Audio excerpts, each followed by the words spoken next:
a vlastně pomalu začíná vytláčet, nebo snaží se vytlačit rakouské polní myslivce, ovšem ze spoda se nám začínají řadit a přicházet rakouští granátníci. Rakouští granátníci jsou poznat podle charakteristické pokrývky hlavy, což je hnědá medvědice, což je tradiční granátnická pokrývka. Můžeme vidět ovšem i granátníků francouzských, ovšem zde je černá. A tady ti vojáci s těmi bílými chocholy.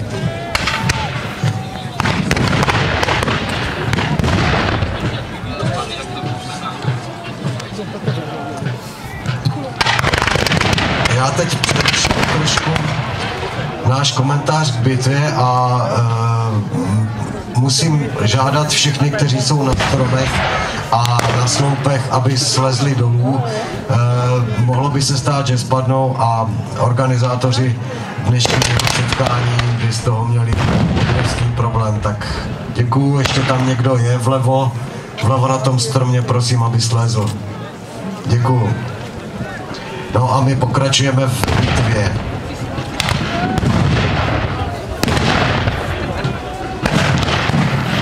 Kolik mužů, Jirko, bylo v batalionu, když jsme mluvili o tom, že byla střelba batalionu?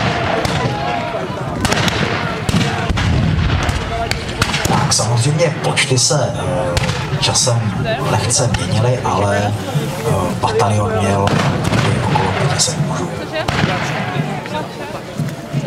Ze spodu vojska postupují nahoru. Jak jsem říkal, jedná se o rakouské granátníky, charakteristické podle hnědých se štítkem, rakouský. A tady projela spojenická jízda. Došlo opět ke střetu francouzských a rakouských krysníků. Jak jsem říkal, rakouští krysníci na rozdíl od krysníků francouzských měli pouze přední díl černé. Francouzští krysníci měli krys dvoudílný a semiploštěné ocely. Také i pokrývka hlavy se vlastně liší, sice ale ta francouzská vlastně je typická tím dlouhým chocholem s koňským ším. Tak rakouské jezdectvo bylo vytlačeno francouzským a nahoře pod Santonem na kupečku se nám řadí francouzské vojsko. Tam s těmi červenými prapory to je kdo?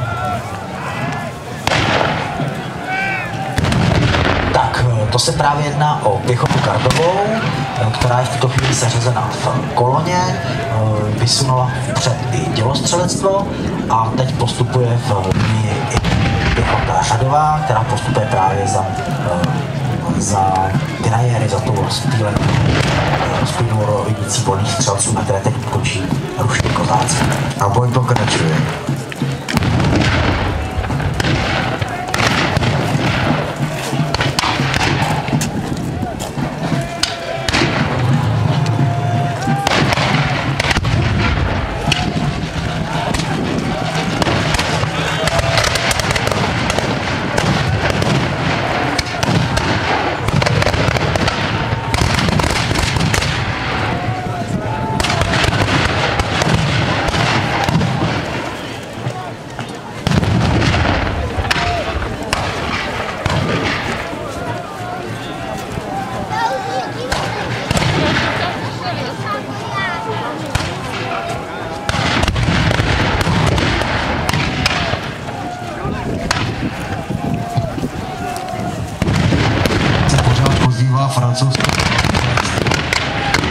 francouzský batalion. Tak volní francouzští střelci byli stavěni zpět do jednotné linie. Nastupil vlastně samotný střed rakouské a francouzské pěchoty.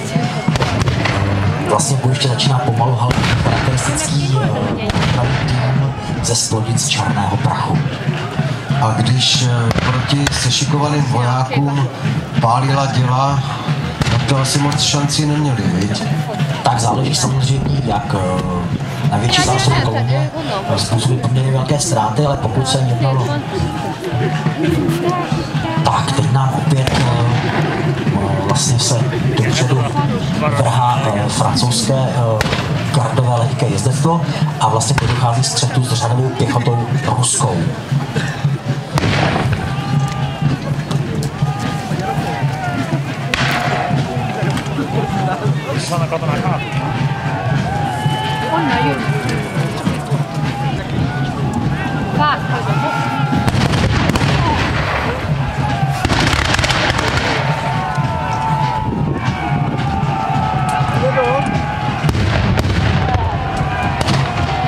Boj nám pokračuje proti spojeneckým vojskům, sestupují dále.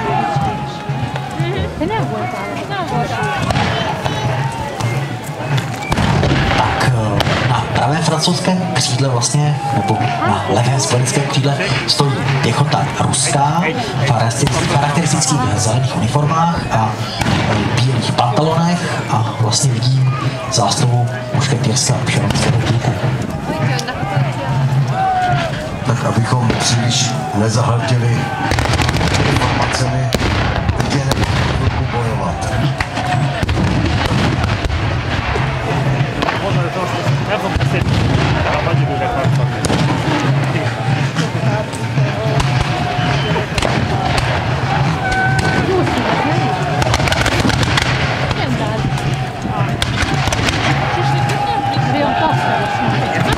Právě vidíme útok francouzské kolony proti spojenecké linii, která se snaží porazit.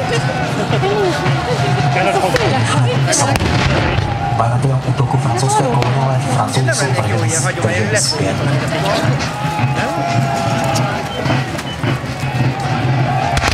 Pomalu ustupují, aby se mohli znovu sformovat. Na právě severním křídle, straně na tom levém křídle francouzské armády v Bitvě Slavkova, tak měly spojenecké síly přeboje, že Bagrationa dokonce chvílemi nad Francouzi i vlastně sevřené kolony. Když byla teda rozvrácena palbou, tak samozřejmě musela se stáhnout, aby mohli všechno využívá rakouské těžké jezdectvo vlastně k útoku proti linii francouzské pěchoty.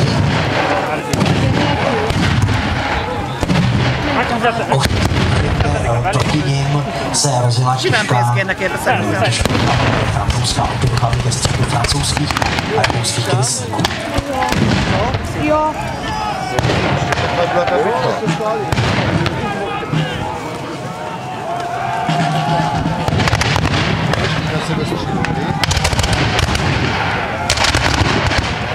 Já nevím, že mě raní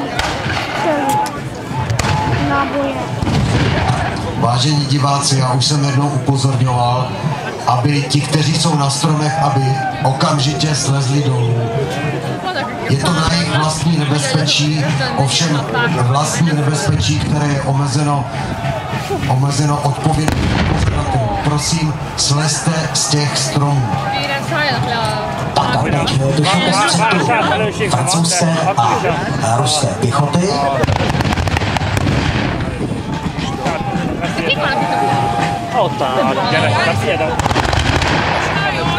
Jedná se o vojáky a ruská pěchota pomalu ustupuje zpět, aby se zpět změnila.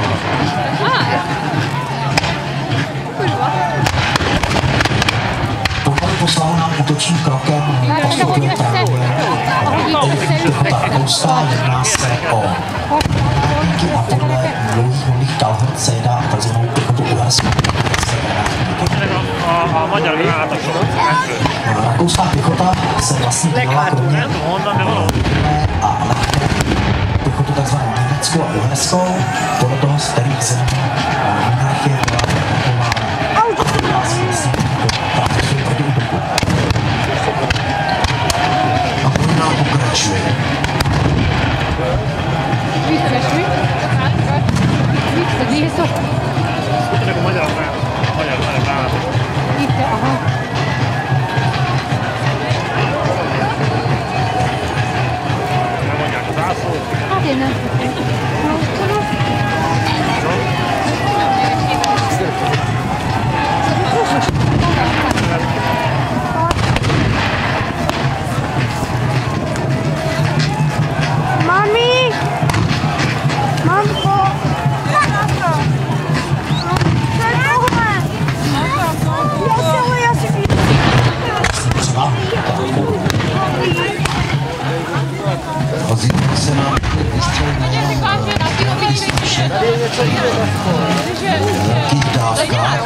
dlouho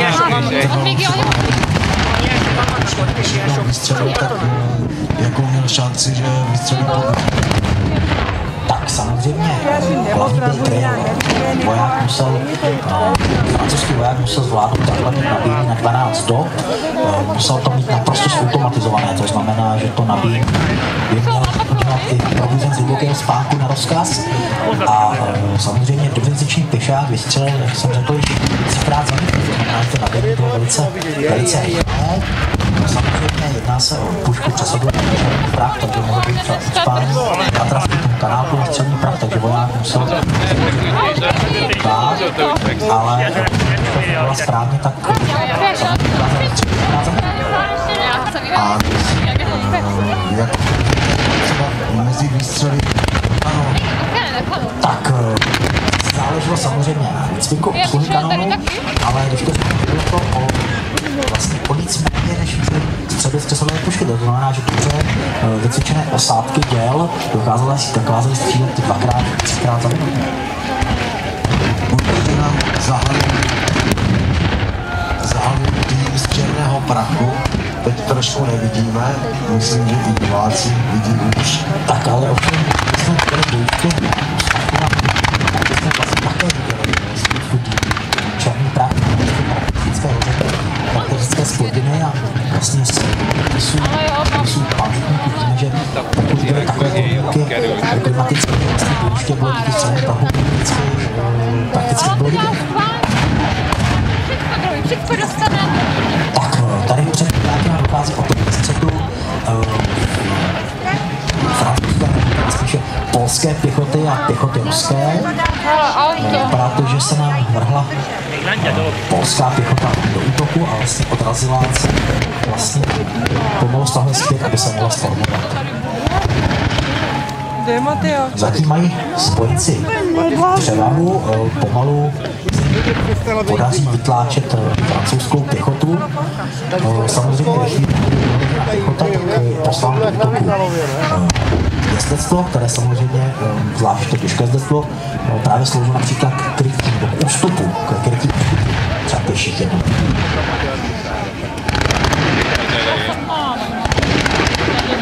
Tak teď je necháme zase chvilku bojovat.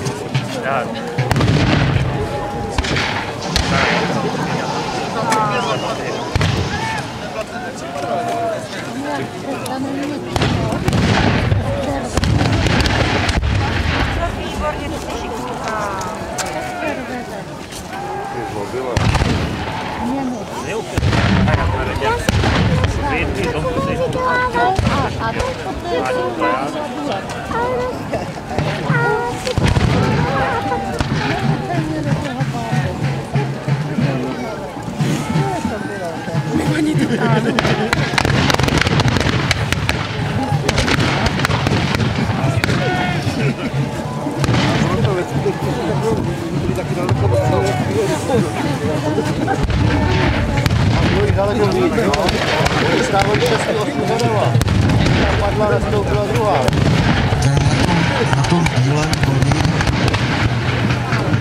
uprostřed. Tak tady se nám odváží do útoku vrhl právě francouzský Kiristní.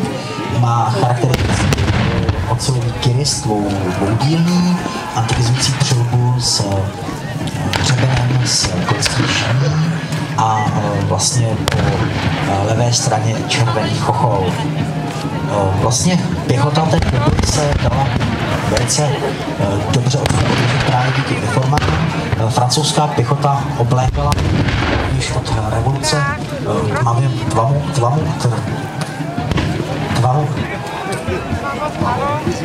tmavě modrý frák s bílým revéry, má se jako otevřenou do, by se říct, obráceného V.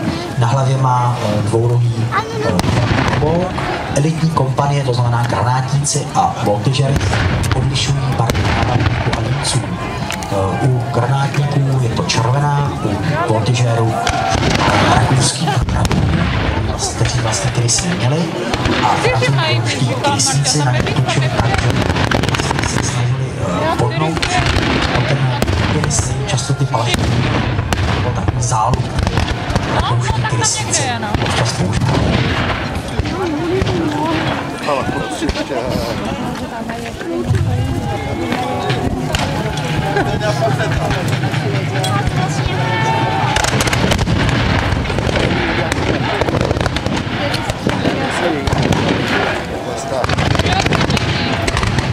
Není takový šlatý tvůj, žádný.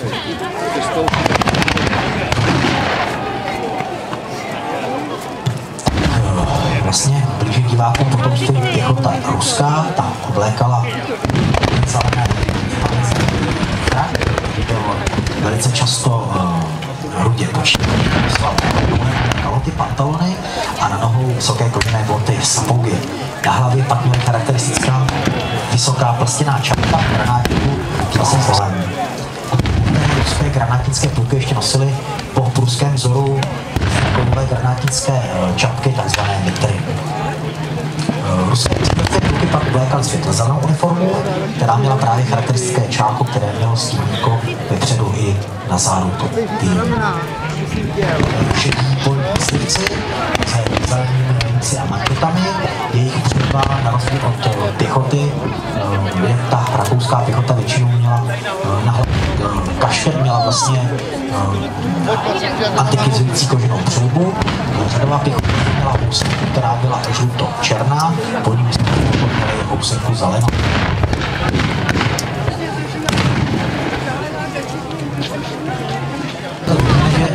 To spojenecké uskupení stále, sice pomalu, ale stále postupuje vpřed. Vlastně ta zelená patrniská politika.